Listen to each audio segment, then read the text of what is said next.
Hello and welcome to another Project Falcon Punch end of year deliberations for 2016. I am your host Dan, and with me today I have Liam. Hi! How are you doing? I'm pretty good, Dan. How are you doing? I'm okay. How would you say 2016 was for you? Productive is what I'd say. So yeah, You've been very busy. Yeah, very, very busy. Otherwise, I'd probably be doing more videos on this channel if I had the time. But in general, it's been a pretty shit year. But otherwise, for me personally, I've been doing okay. How many games would you say that you've played this year in terms of variety, maybe? I've played more games than I usually do this year. Even though I've been busy, I've still made time to every so often catch up on my games. I don't have a PS4, so I didn't get to play Uncharted 4. I haven't played Overwatch, so if you're wondering why that's not on my list, I haven't played it yet. I've just been pretty busy, and I did order it, but it hasn't come yet. So thanks, Tesco. Anyway, should we go straight into your number 5 pick? Yeah, sure. So number 5, I was either gonna go with one of 3 games. It was either gonna be Pokemon Go, which because it has played a pretty major role in my life throughout the year. I'd say I've played it a lot and I have enjoyed it. Not a perfect game, but I think it's an important game. But the game I've gone with for number 5, and this is a bit of a boring choice, but Gears of War 4, because I really enjoyed it. Yeah, I've seen a lot of negativity about it. I think that's just because it's a very safe game. It is kind of like the Star Wars Episode 7 of Gears of War, I hear a lot of that comparison. Do you really? Yeah, it's the passing the torch sort of game with the older cast members given to the younger ones. Exactly, that's a lot like that, and also in terms of execution, it's very similar to Force Awakens. It is kind of what you expect Gears of War to be. It is, you have a lot of the same weapons, or some similar enemies. Most of the enemies are brand new, but it is the Gears of War formula with, a few new things. There is a new threat and all this, but it is closely tied to its roots at the same time. And when they introduce those older characters, it's really cool. And Gears of War is not even that old, so I don't think it's old enough for me to feel nostalgic for it, but it warms the cockles when you see the old characters turn up. And I think it's nice as well because they're older now as well, aren't they? Yeah, so sort of they've aged, so it actually feels like they're longer than it probably was. Yeah, that's true. It finds humour in Gears of War that wasn't there before. I think one of the problems with Gears of War in the past is that it takes itself a bit too seriously, and I don't know how much you know about Gears of War, but there are some really self-serious parts where they really try to, play up the drama, and it just doesn't kind of work. But in this, they play most of it up for laughs.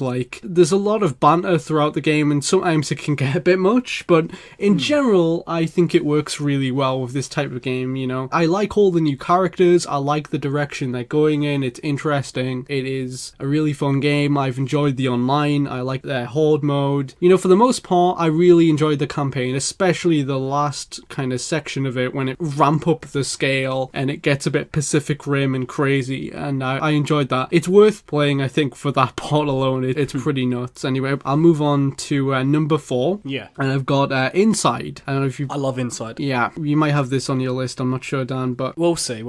Yeah, Inside is a platformer, and it is set in this weird, crazy, dystopian, Orwellian future in which, I guess, people have been rounded up into some kind of insane machine. Everyone is slave to some kind of organization that's ruling the world or something. There's no dialogue in the game. Everything's told by, just looking at what's happening in the background. Plays out like a silent film. It's so, meticulously designed as well. Yeah, it is. Some of my favorite stories in games are ones that are played out, just through subtle keys that you see in the background and that kind of thing. The design, as you say, is just impeccable. It controls so well. If we were looking at which one of the games on my list is technically closest to perfection, I'd probably go with this, because it is just so perfectly pitched and fine-tuned, and it's like Limbo, amped up. Same kind of mechanics, very basic, but they get a lot of mileage out of them, a lot of cool ways that the mechanics are used, crazy puzzles involving mind control and all sorts of things. Yeah, and it all leads up to this crazy conclusion that's just batshit crazy. That last half an hour is insane. Yeah, it really just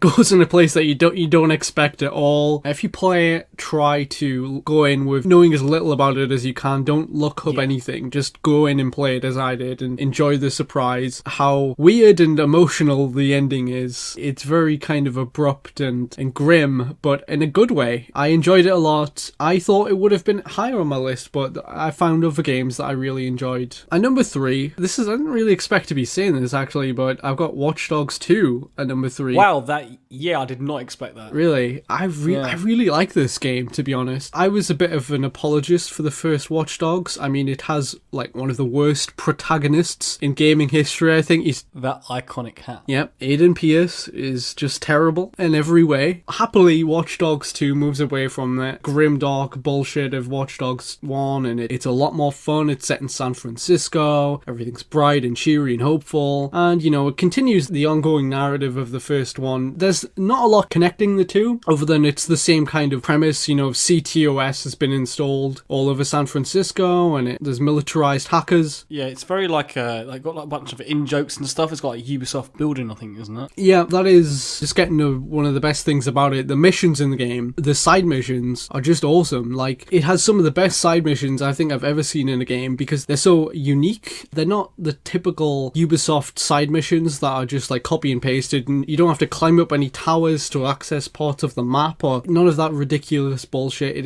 Each one is individual and serves a purpose, and you do different things. There's one where you have to kind of infiltrate the Church of Scientology, and there's one where you have to leak a game from Ubisoft, and it's just so well constructed. And at first I was a bit like, on the characters. I thought, oh, these are a bit cringeworthy, and yeah, this is a bit hipsterish. I have to say, I came around on it. The game endeared me to them, and over time, there's a point in the story where something kind of unusual happens, and it's a moment where I'm like, wow, I actually care about these characters, especially one of them. Like, wow, this is like a shitty thing happening to one of them, and I actually care. And that really surprised me, because that doesn't really happen with a lot of games, especially a Ubisoft open world game. And it has this great satirical edge to it that actually really works, and it is like painfully relevant in this era of privacy being eroded, especially by our government, Dan.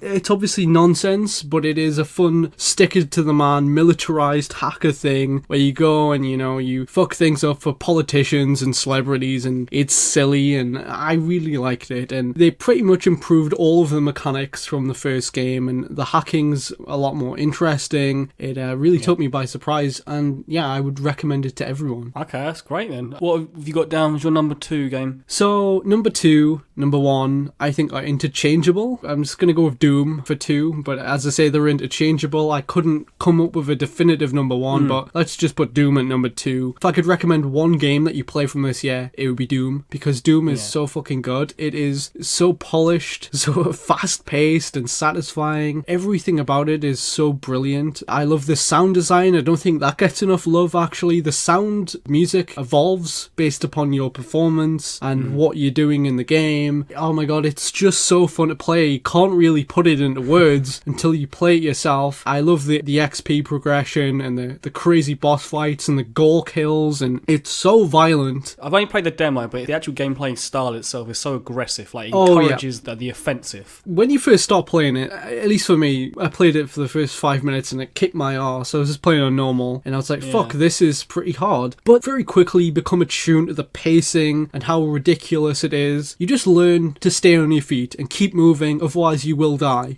You become attuned to switching between lots of different weapons and managing your ammo, deciding when to do the goal kills and using your chainsaw and all this. And you reach such a point where you just makes you feel fucking great. It makes a power fantasy, really, like Bayonetta is, and some of my favourite games are like that. And you can probably get this game pretty cheap now, so just go pick it up. It's so good if you haven't played it yet. Yeah. So number 1, I think I know what your number 1 is. I think I know what it is Titanfall 2. Yeah, that's awesome. I really love Titanfall 2. It has one of the best FPS campaigns of like the past decade, I think. It starts off and it feels pretty standard, what you'd expect, you all running, you shooting stuff, but then it starts to introduce all these different concepts in kind of a way like the best Nintendo games do, like a Mario Galaxy or something. It's throwing all these crazy like space and time concepts at you, and each level has a new kind of gimmick that it introduces, and each one never outstays its welcome. It's brought in and it's taken away. It's reintroduced at all the right times. Everything is perfectly paced, and the story is actually pretty interesting. Like, the first Titanfall had this impenetrable kind of background story about two warring factions in space, and there's this militant group fighting the trade group troops or fucking whatever. It's like Star Wars prequels level nonsense. In Titanfall 2, they kind of, it's a much more intimate story. It's basically about the relationship between pilot and his Titan. The Titan is funny. You warmed to him so quick as well. Yeah, did you play it? I'm not sure. I actually beat the game last night. Did you really? Oh, well, that's good. Yeah. Did you like it? Yeah, I really did like it. I think for me, like, the time mechanic, I didn't know anything about it when I came into it, and all of a sudden you get these sections where it would shift backwards and forwards between different time periods, and I was like, this is pretty cool. Then all of a sudden you get given the device to freely do it. Yeah. And I was like, oh, this is awesome. Yeah. And that mechanic especially is just like a technical fucking marvel. Like, you wonder, how is this technically possible? Because they're essentially rendering two game worlds side by side, and you're switching between them in like an instant. It deserves some credit because we don't really think about it a lot when we're playing it, but if you actually put perspective on it, that's nuts that they were able to do that. We haven't talked about the multiplayer. I thought the multiplayer was fantastic as well. I briefly touched it last night after beating the single player. I only played like 3 or 4 matches. I'll have to give you a game on it. Yeah, definitely. I haven't played it much since I got it, but it's so much fun. Once you get into it and you're leveling up and you're getting better weapons, the progression is so much fun. The wall running, the mobility is just really satisfying, and I can't say enough good things about Titanfall 2. It's fantastic. Yeah, I'm going to give it the nod for my personal game of the year. More people should play it. I think they'd be surprised, especially by the single player, which is, it gets like Half-Life level nuts at points. Okay, well, Liam, thanks for joining us. Where can people check you out on YouTube and also find you on Twitter? Well, you can put links in the description. I'm Dr_Cupcakes on Twitter, and you can find me at Liam R Productions on YouTube, youtube.com/Liam R Productions. Yeah, which I know that recently you covered the Flash. Yeah. That's been my latest video. I've done a video for Unseen64. It's up on the Did You Know Gaming YouTube channel, and it's an extended documentary about a cancel the Flash game. I'd definitely recommend if anyone, for whatever reason, hasn't already seen it, they should go and see it because it's a fascinating watch. Thanks. Okay, well, until I guess maybe next year, Liam, when we'll discuss 2017. Thank you once again. All right, bye-bye.